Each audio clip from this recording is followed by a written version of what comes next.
Hello साथीहरू, hello hello, नमस्ते नमस्ते नमस्ते साथीहरू। आज पनि म तपाईँहरूमाझ फेरि पनि उपस्थित भइसकेको छु हाम्रो अध्यापन अनुमति पत्र शिक्षक लाइसेन्सको चाहिँ क्लासमा, जसमा चाहिँ हामीले पढ्नेछौँ आज नेपालको राष्ट्रिय शिक्षा प्रणालीभित्र नेपालको संविधानमा रहेको शिक्षा सम्बन्धी व्यवस्थाहरू, जसअनुसार नेपालको संविधान 2072 साल असोज 3 गते जारी भएको थियो।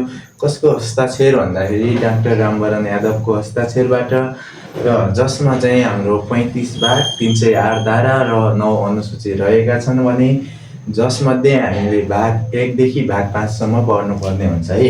भाग 1 मा रहेको छ हाम्रो प्रारम्भिक भन्ने। हाम्रो भाग 1 भनेको त सुरुमा 1 मा त प्रारम्भ गर्ने हुन्छ, त्यसैले प्रारम्भिक। भाग 2 मा छ अब हामीले नागरिक भइसके नागरिकता लिनु पर्यो, नागरिकता सम्बन्धी व्यवस्था। भाग 3 मा छ मौलिक हक र कर्तव्य। भाग 4 मा छ हाम्रो राज्यका निर्देशक सिद्धान्त, नीति तथा दायित्व। भाग 5 मा छ हाम्रो राज्य शक्तिको बाँडफाँड र राज्यको संरचना भन्ने। र त्यसमध्ये हामीले आज छलफल गर्छौँ नेपालको संविधानमा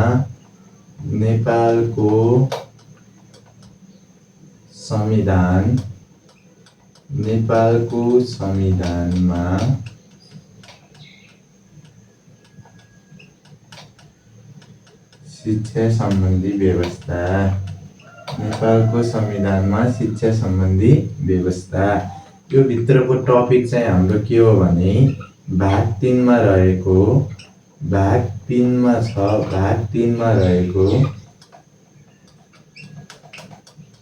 मौलिक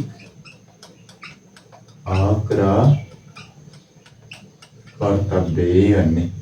यो हाम्रो व्यवस्था छ धारा कतिदेखि कतिसम्म त धारा 16 देखि 48 सम्म 33 वटा। मैले यो भिडियो अगाडिको 3-4 वटा भिडियोमा पनि भनिसकेको छु है। हाम्रो मौलिक हक र कर्तव्य भाग 3 को कुरा गर्यो भने 16 देखि 48 नै हो, 33 वटा। तर हामीलाई मौलिक हक मात्र भनेमा फेरि कति हो त धारा 16 देखि 46 सम्म। धारा 16 देखि 46 सम्म कतिवटा? 31 वटा। कतिवटा रहेछन्? 31 वटा हाम्रो मौलिक हकहरू छन्। र अब तपाईले यहाँनिर बुझ्नुपर्ने अर्को कुरा के हो भने यसै मध्ये धारा 31 वटा छन्, 31 वटा छुट्यायो, तर 16, 17, 18, 19 वटै धारा नम्बर 31 मा चाहिँ के छ त हाम्रो शिक्षा सम्बन्धी व्यवस्था छ। शिक्षा सम्बन्धी व्यवस्था। अब नेपालको संविधानको भाग 3 को कति धारामा शिक्षा सम्बन्धी व्यवस्था उल्लेख गरिएको छ भने कति रहेछ? धारा नम्बर 31। हेर्नुहोस्, हाम्रो टपिक नै के छ? नेपालको संविधानमा शिक्षा सम्बन्धी व्यवस्था भनेपछि नेपालको संविधानमा शिक्षा सम्बन्धी व्यवस्था कहाँ रहेछ त? धारा नम्बर 31 मा रहेछ शिक्षा सम्बन्धी व्यवस्था, जसमा कतिवटा उपधाराहरू छन् भने 5 वटा उपधाराहरू छन्। 5 वटा उपधाराहरू रहेका छन्। यो 5 वटा उपधारा मध्ये एउटा क्वेशन भेरी इम्पोर्टेन्ट, एउटा फिक्स आउँछ है। 5 वटा क्वेशन मध्ये 5 वटा लाइन मध्ये एउटा क्वेशन आउँछ। मैले के भने धारा नम्बर 31 मा शिक्षा सम्बन्धी व्यवस्था छ, जसमा कतिवटा व्यवस्था गरिएको छ त 5 वटा उपधाराको व्यवस्था गरिएको छ। त्यसैबाट हाम्रो एउटा 2 मार्क्सको क्वेशन चाहिँ आउँछ है त। अब यो यति भइसकेपछि मैले अगाडिको यो मेटाएँ, यो मेटाएर मैले 5 वटा उपधाराहरू लेख्छु है। के पढ्दैछौँ रे हामी? धारा नम्बर 31 हो के सम्बन्धी व्यवस्था? शिक्षा सम्बन्धी व्यवस्था भन्ने कुरा छ है, जसमा कतिवटा उपधाराहरू छन्? 5 वटा उपधाराहरूको व्यवस्था गरिएको छ। कतिवटा उपधाराहरू रहेछन्? 5 वटा उपधाराहरू उल्लेख गरिएको छ। यो 5 वटा उपधारा मध्ये उपधारा 1 सुरुमा चाहिँ के को व्यवस्था गरिएको छ भन्दाखेरि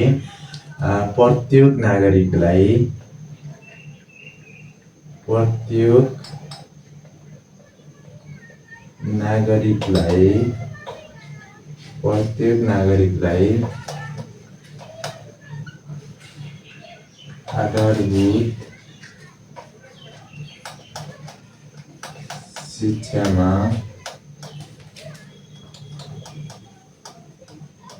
पहुँचको हक हुनेछ। यो 5वटा उपधारामध्ये उपधारा 1 मा के को व्यवस्था गरिएको छ भन्दाखेरि प्रत्येक नागरिकलाई आधारभूत शिक्षामा पहुँचको हक हुनेछ। यो पहुँचको हक हाम्रो मेन एन्सर के भनेको यो हुन्छ है। तपाईलाई क्वेशन कसरी सोध्छ, नेपालको संविधान 2072 अनुसार प्रत्येक नागरिकलाई आधारभूत शिक्षामा के को हक हुनेछ भन्छ। के को हक भन्दाखेरि के को हक हुँदो रहेछ, पहुँचको हक हुनेछ भनेको छ। अब अर्को क्वेशन सोध्छ, नेपालको संविधानमा शिक्षा सम्बन्धी व्यवस्थाको प्रत्येक नागरिकलाई डटमा पहुँचको हक हुनेछ। डटमा पहुँचको हक हुनेछ। केमा पहुँचको हक हुनेछ, आधारभूत शिक्षामा। केमा पहुँचको हक हुनेछ भनेर आउँछ, केमा, आधारभूत शिक्षामा पहुँचको हक हुनेछ। एउटा क्वेशन यो भयो, एउटा क्वेशन यो भयो, 2वटा। अब अर्को क्वेशन, नेपालको संविधान 2072 बमोजिम कसलाई, यो क्वेशन, कसलाई आधारभूत शिक्षामा पहुँचको हक हुनेछ, कसलाई भन्यो भने एन्सर के हुने भयो, प्रत्येक नागरिकलाई। नेपालको संविधान 2072 बमोजिम आधारभूत शिक्षामा पहुँचको हक हुनेछ, कसलाई भन्यो भने के हुन्छ एन्सर, प्रत्येक नागरिकलाई आधारभूत शिक्षामा पहुँचको हक हुनेछ। प्रत्येक लाइन एक स्टेपमा चाहिँ हाम्रो एन्सरहरू लुकेको हुन्छ है त। त्यसपछि धारा नम्बर 2, धारा नम्बर 2 मा रहेको छ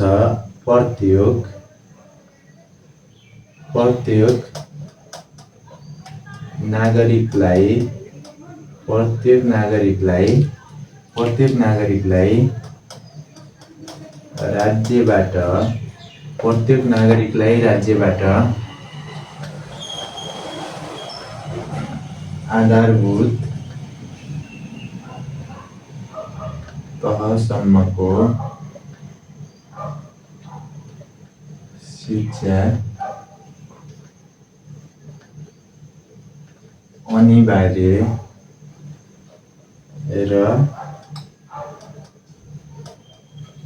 निःशुल्क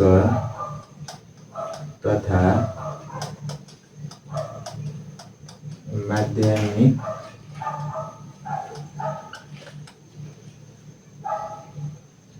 माध्यमिक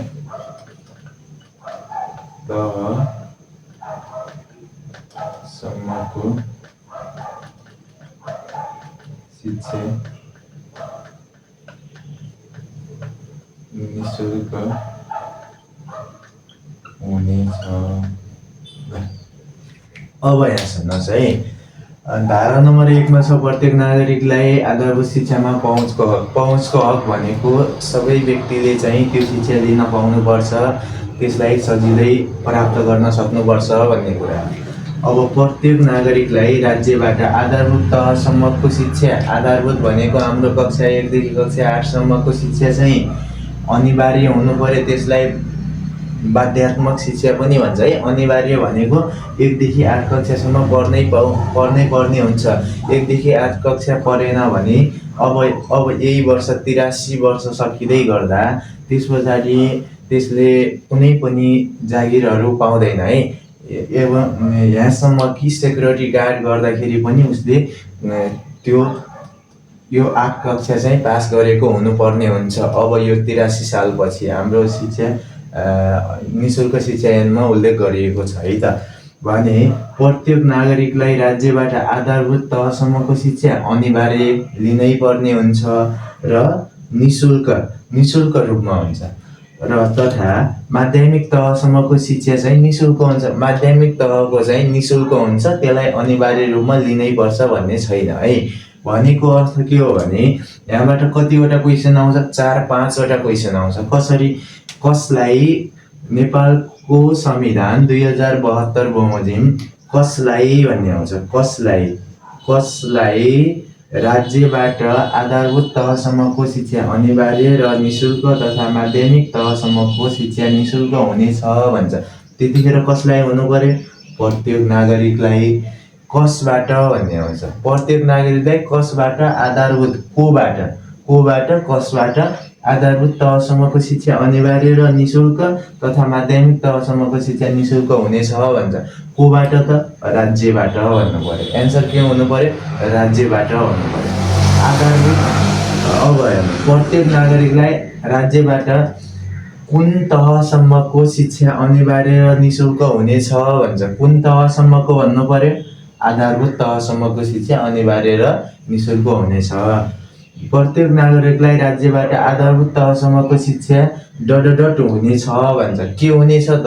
अनिवार्य र निशुल्क हुनेछ भनेर भन्नु पर्यो। अब तपाईँलाई प्रत्येक नागरिकलाई राज्यबाट माध्यमिक तहसम्मको शिक्षा हुनेछ भन्छ। माध्यमिक तहसम्मको शिक्षा त के हुनेछ त? निशुल्क हुनेछ भनेर तपाईँले चाहिँ एन्सर दिनुपर्ने हुन्छ। धारा नम्बर 3 मा छ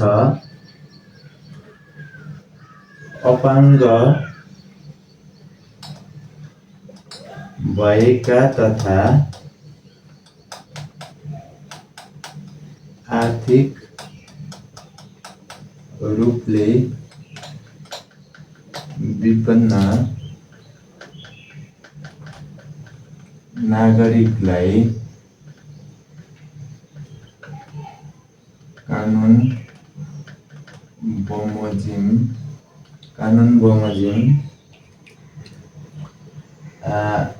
निशुल्क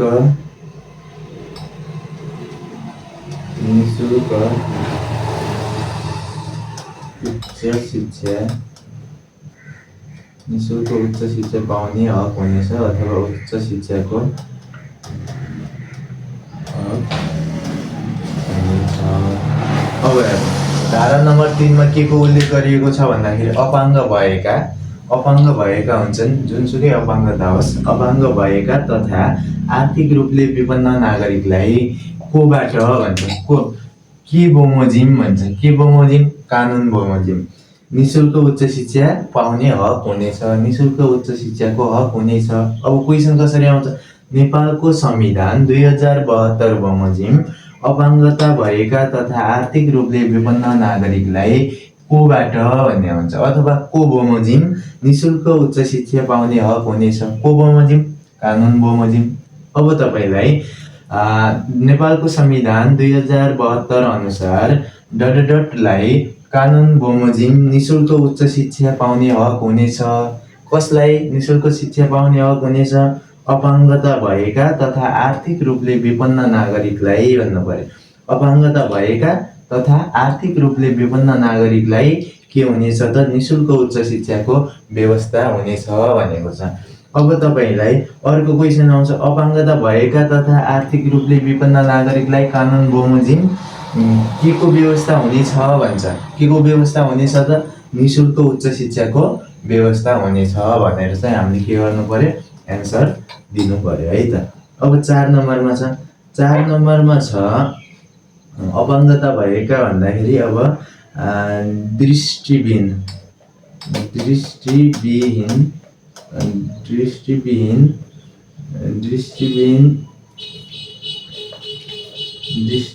नागरिकलाई ब्रेल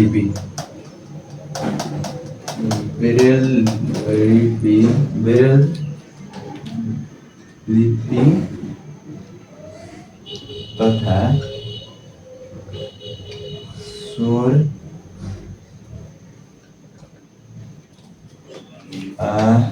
स्वर बोलाइ सम्बन्धी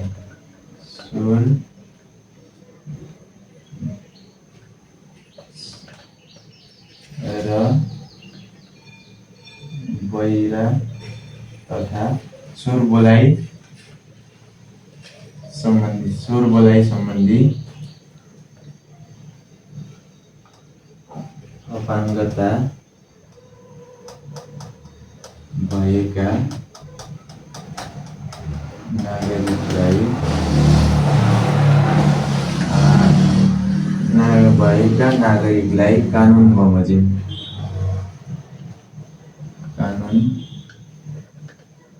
बमोजिम निःशुल्क शिक्षाको हक हुनेछ।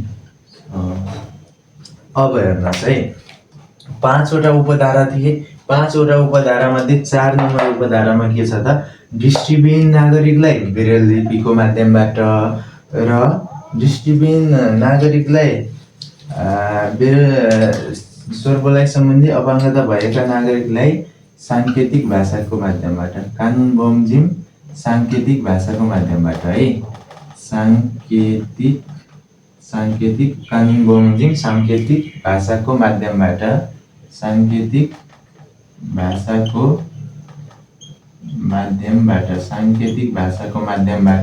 निःशुल्क शिक्षाको हक हुनेछ भनेको छ। नेपालको संविधान अनुसार डटलाई कानुन बमोजिम साङ्केतिक भाषाको माध्यमबाट निःशुल्क शिक्षाको व्यवस्था हुनेछ भन्यो भने कसलाई हुनु पर्यो? दृष्टिविहीन नागरिकलाई ब्रेल लिपि र बहिरा तथा स्वर बोलाइ सम्बन्धी, बहिरा कान नसुन्ने, स्वर बोलाइ भनेको बोल्न नसक्ने विद्यार्थीको लागि अपाङ्गता भएका नागरिकलाई कोबाट भन्छ। कोबाट भनेपछि के हुनु पर्यो? कानुन बमोजिम कस्तो माध्यमबाट भन्छ? साङ्केतिक भाषाको माध्यमबाट। के को व्यवस्था हुनेछ भन्छ? निःशुल्क शिक्षाको व्यवस्था हुनेछ। यहाँ हेर्नुहोस् है, तपाईँलाई अपाङ्गता भएका र आर्थिक रूपले विपन्न नागरिक भन्यो भने कानुन बमोजिम, यो पनि कानुन बमोजिम। उपधारा 3 र 4 मा कानुन बमोजिम छ। उपधारा 2 मा केबाट छ? राज्यबाट छ। भनेपछि उपधारा 3 मा चाहिँ अपाङ्गता भएकाहरूलाई चाहिँ कानुन बमोजिम निःशुल्क उच्च शिक्षासम्म दिने हो। दृष्टिविहीन नागरिक र ब्रेल लिपि स्वर बोलाइ सम्बन्धी अपाङ्गता भएका नागरिकलाई निःशुल्क शिक्षाको व्यवस्था त गरिएको छ सामग्री सहित, तर यतिसम्म दिने भनेर व्यवस्था चाहिँ गरिएको छैन है त। र उपधारा 5 हाम्रो रहेको छ। अब एउटा उपधारा छ, उपधारा 5 को बारेमा थोरै पढौँ है त। उपधारा 5 मा छ, नेपालमा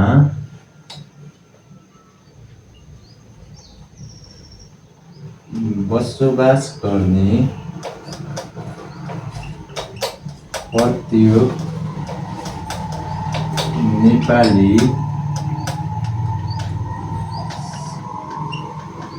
प्रत्येक नेपाली समुदायलाई, नेपालमा बसोबास गर्ने प्रत्येक नेपाली समुदायलाई के हुनु पर्यो त? आफ्नो मातृभाषामा शिक्षा पाउने र त्यसको लागि के त? विद्यालय तथा शैक्षिक संस्था खोल्ने र सञ्चालन गर्न पाउने हक हुनेछ। अब यो लास्ट उपधारा रहेको छ, कसलाई चाहिँ आफ्नो मातृभाषामा शिक्षा पाउने र त्यसको लागि विद्यालय तथा शैक्षिक संस्था खोल्ने र सञ्चालन गर्न पाउने हक हुनेछ भन्छ। कसलाई भन्दाखेरि के भन्नु पर्यो? नेपालमा बसोबास गर्ने प्रत्येक नेपाली समुदायलाई भन्नु पर्यो। नेपालमा बसोबास गर्ने प्रत्येक नेपाली समुदायलाई भन्नु पर्यो। र नेपालमा बसोबास गर्ने प्रत्येक नेपाली समुदायलाई के को व्यवस्था गरिएको छ भन्दाखेरि आफ्नो मातृभाषामा शिक्षा पाउने, त्यसको लागि विद्यालय तथा शैक्षिक संस्था खोल्ने र सञ्चालन गर्न पाउने हकको व्यवस्था हुनेछ भनेर उल्लेख गरिएको छ। यसरी चाहिँ तपाईँले पढ्न सक्नुहुन्छ। यसलाई सर मैले एकचोटि फेरि रिभिजन गरेँ है। उपधारा 1 मा छ, कसलाई भन्यो भने प्रत्येक नागरिकलाई। कति केमा भन्यो भने आधारभूत शिक्षामा। के को हक भन्यो भने पहुँचको हक हुनेछ। उपधारा 2 मा कसलाई भन्यो भने प्रत्येक नागरिकलाई, कोबाट भन्यो भने राज्यबाट, कतिसम्म भने आधारभूत तहसम्मको शिक्षा अनिवार्य र निशुल्क, माध्यमिक तहसम्मको शिक्षा के भन्यो भने निशुल्क हुनेछ भनेको छ। उपधारा 3 मा कसलाई भन्यो भने अपाङ्गता भएका तथा आर्थिक रूपले विपन्न नागरिकलाई, को बमोजिम भन्यो भने कानुन बमोजिम, के को व्यवस्था छ भन्यो भने निशुल्क उच्च शिक्षाको व्यवस्था हुनेछ भनेको छ। दृष्टिविहीन नागरिकलाई, बेरोजगारी र स्वरबोलाइ सम्बन्धी अपाङ्गता भएका नागरिकलाई कानुन बमोजिम के को व्यवस्था हुनेछ भनेपछि साङ्केतिक भाषाको माध्यमबाट निशुल्क शिक्षाको हक हुनेछ भन्ने व्यवस्था उपधारा 4 मा छ। उपधारा 5 मा कसलाई भन्यो भने नेपालमा बसोबास गर्ने नेपाली समुदायलाई, प्रत्येक नेपाली समुदायलाई आफ्नो मातृभाषामा शिक्षा पाउने र त्यसको लागि हामीले विद्यालय खोल्न पनि सक्छौँ र त्यसलाई सञ्चालन गर्न पाउने हक पनि हाम्रो संविधानको धारा नम्बर 31 को उपधारा 5 ले दिएको छ है त। यति भएपछि बुझ्नुभयो होला जस्तो लाग्यो र मैले एकचोटि फेरि सरल क्वेसन सोध्दै एन्सर लेख्दै गरेँ है तपाईले। उपधारा 1 मा के रहेछ? उपधारा 1 मा आधारभूत शिक्षा, यो सम्झिनु पर्यो एउटा एन्सर कि है। आधारभूत शिक्षामा के को हक भन्छ? के को हक? आधारभूत शिक्षामा के को हक हुने रहेछ त? पहुँचको हक हुँदो रहेछ। आधारभूत शिक्षामा पहुँचको हक हुनु पर्यो। आधारभूत शिक्षामा पहुँचको हक कसलाई भन्छ?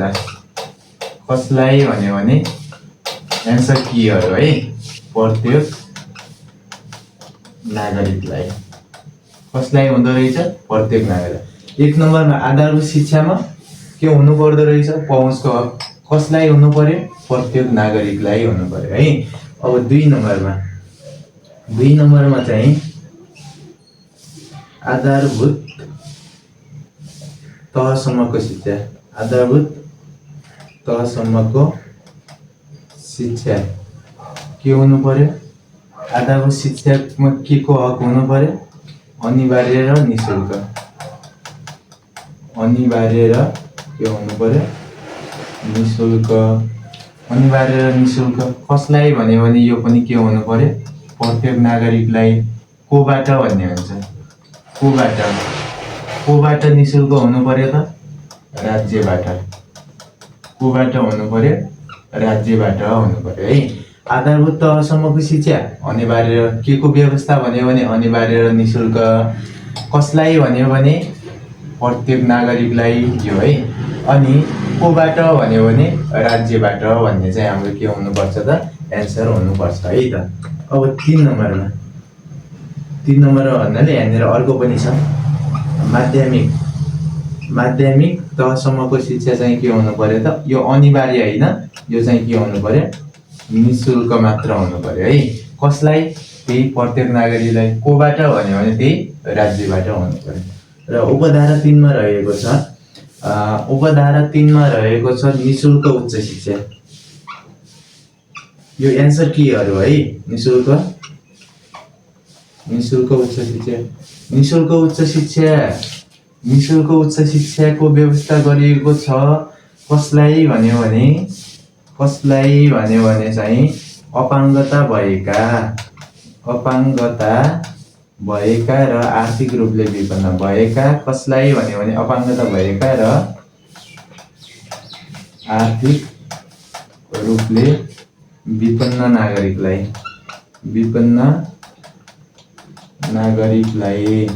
आर्थिक रूपले विपन्न नागरिकलाई कसरी भन्यो भने उदारा भन्यो भने कानुन बमोजिम। निशुल्क उच्च शिक्षाको व्यवस्था छ आर्थिक रूपले विपन्न र अपाङ्गता भएका नागरिकलाई। तर त्यो चाहिँ कसरी पाउने भन्दाखेरि कानुन बमोजिम पाउने। कानुनमा जे उल्लेख गरिएको छ त्यो अनुसार पाउने भनेको है। र 4 नम्बरमा छ हाम्रो निशुल्क शिक्षा मतलब यो निशुल्क उच्च शिक्षा, यो चाहिँ निशुल्क शिक्षा। निशुल्क शिक्षा चाहिँ कसलाई भन्यो भने चाहिँ देब्रे भनेको दृष्टिविहीनलाई माध्यम भन्यो भने ब्रेल लिपिको माध्यमबाट ब्रेल लिपिको माध्यम र स्वर बोलाइ सम्बन्धी अपाङ्गता भएकालाई के को माध्यमबाट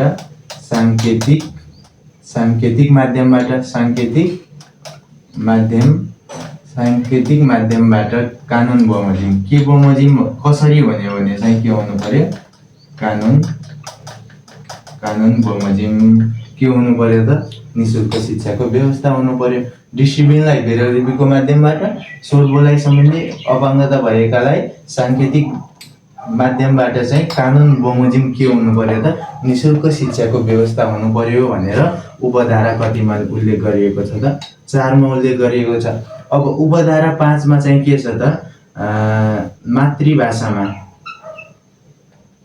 मातृभाषामा शिक्षा पाउने र त्यसको लागि शैक्षिक संस्था खोल्ने र सञ्चालन गर्न पाउने हक हुनेछ। कसलाई भन्यो भने प्रत्येक नेपाली समुदायलाई। एन्सर चाहिँ यो हुनु पर्यो है, प्रत्येक नेपाली समुदायलाई चाहिँ के हुनु पर्यो त आफ्नो मातृभाषामा शिक्षा पाउने र त्यसको लागि शैक्षिक संस्था खोल्ने वा सञ्चालन गर्न पाउने हक हुनेछ। एक्चुअली मैले फेरि पनि रिपिट गरेँ। हाम्रो भाग नम्बर 3 मा मौलिक हक र कर्तव्यको कुरा उल्लेख गरिएको छ, जसमा धारा 16 देखि 48 सम्म उल्लेख गरिएको छ है त। र जसमध्ये धारा नम्बर 31 मा चाहिँ शिक्षा सम्बन्धी व्यवस्था रहेको छ, जसमा 5 वटा उपधारा रहेका छन्। यो 5 वटा उपधारा मध्ये क्वेशन नम्बर एउटा क्वेशन फिक्स आउँछ र त्यो हुन्छ 2 मार्क्सको। र आधारभूत शिक्षामा पहुँचको हक हुनेछ भनेको छ उपधारा नम्बर 1 मा। कसलाई भन्यो भने प्रत्येक नागरिकलाई।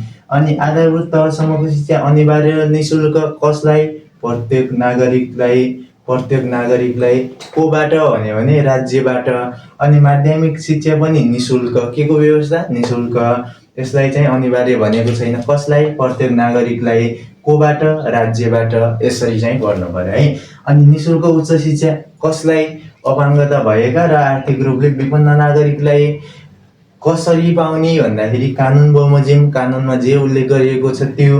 अनि निशुल्क शिक्षा कसलाई भन्यो भने दृष्टिविहीनलाई ब्रेल लिपिको माध्यमबाट, बहिरा स्वर बोलाइ सम्बन्धी अपाङ्गता भएकालाई सांकेतिक भाषाको माध्यमबाट। कसरी भन्यो भने कानुन बमोजिम के हुनु पर्यो त निशुल्क शिक्षा हुनु पर्यो। हेर्नुहोस् है, अपाङ्गता भएका यहाँ माध्यम पनि छ, निशुल्क मात्र छ। यहाँ माध्यम छैन, उच्च शिक्षासम्म छ है त, नझुक्किनु होला 3 र 4 मा। र मातृभाषामा चाहिँ आफ्नो मातृभाषामा शिक्षा पाउँछ त्यसको लागि विद्यालय तथा शैक्षिक संस्था खोल्ने सञ्चालन गर्न पाउने हक हुनेछ। कसलाई भन्दाखेरि यो नागरिकलाई होइन, यो चाहिँ कसलाई हो त प्रत्येक नेपाली समुदायलाई। को बमोजिम भन्यो भने कानुन बमोजिम हुन्छ है। उपधारा 3, 4, 5 चाहिँ के हो त कानुन बमोजिम हो। कानुन बमोजिम हो है, कानुन बमोजिम हो यो चाहिँ। ल यसरी आयो, तपाईहरुले बुझ्नुभयो होला जस्तो लाग्यो। यसको बारेमा मैले भोलि क्वेशन गराएर हाल्नेछु। Thank you so much.